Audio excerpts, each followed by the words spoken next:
Hai, halo, halo. Oke, masih konsentrasi ya teman-teman. Baik, Assalamualaikum warahmatullahi wabarakatuh. Teman-teman, izin aku mau cerita tentang pengalaman aku yang mana di sini aku berdiri di sini bukan berarti aku lebih hebat dari kalian, bukan berarti aku lebih baik dari kalian, tapi kita mau sama-sama belajar. Di sini aku mengangkat bangkit dari gagal menjadi pemimpin hebat mulai dari diri sendiri. Next. Teman-teman, aku mau tanya, di sini ada nggak sih yang pernah gagal dalam hal apapun? Boleh angkat tangannya? Dalam hal apapun deh bebas. Oke, banyak banget ya ternyata yang pernah gagal, boleh turun. Teman-teman nggak apa-apa kok, sama. Aku juga pernah gagal teman-teman. Tapi nyatanya aku berdiri di sini bukan karena aku berhasil dengan semua rencana aku, tetapi aku gagal, lalu bangkit dan menerima diri sendiri. Boleh tepuk tangan dulu dong. Next. Teman-teman, di sini aku mau tanya sama kalian, gagal itu menurut kalian akhir atau awal? Awal. Ada yang mau jawab akhir? Boleh angkat tangan, nggak apa-apa, nggak ada jawaban yang salah atau benar. Yang, oh ada, nggak apa-apa. Kalau gagal itu adalah akhir, boleh angkat tangan?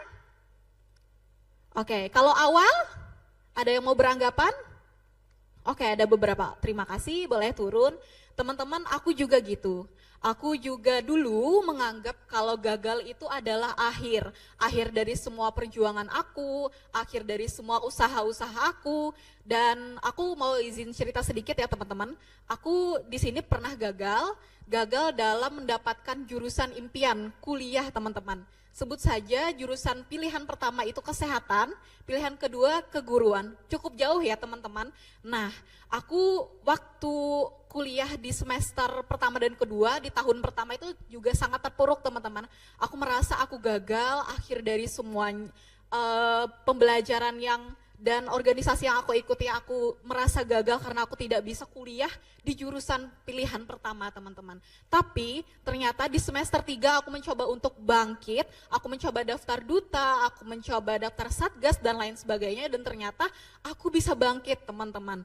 Jadi memang kita nggak apa-apa banget merasa kalau gagal itu adalah akhir, tapi bisa menjadi awal apabila kita mau untuk berusaha, mau untuk belajar, mau untuk bangkit.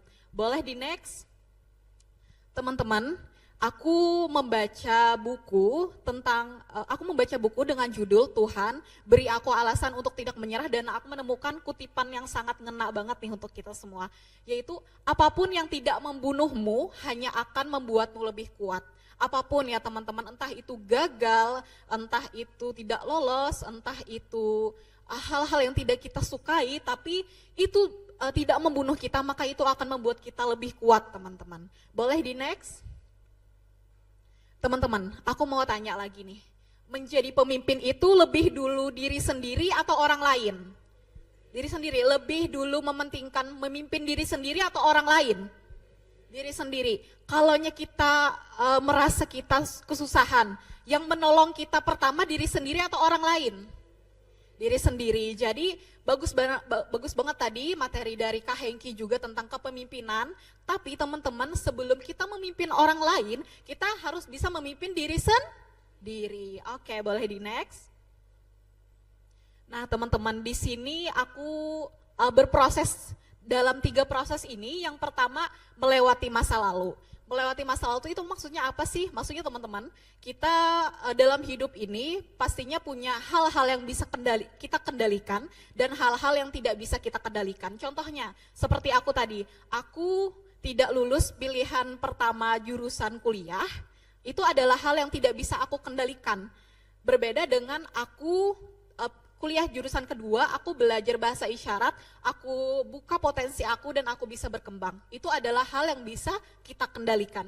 Jadi kita dapat membuka teman-teman potensi kita melalui hal yang bisa kita kendalikan. Nah di nomor 2 itu sudah mulai bisa untuk menerima diri sendiri dan belajar dari pengalaman. Dan yang ketiga itu tumbuh jadi pemimpin yang adaptif. Maksud dari adaptif ini apa sih teman-teman? Adaptif itu adalah kita bisa beradaptasi, kita bisa menyesuaikan diri dengan hal-hal yang tidak bisa kita kendalikan. Kemudian kita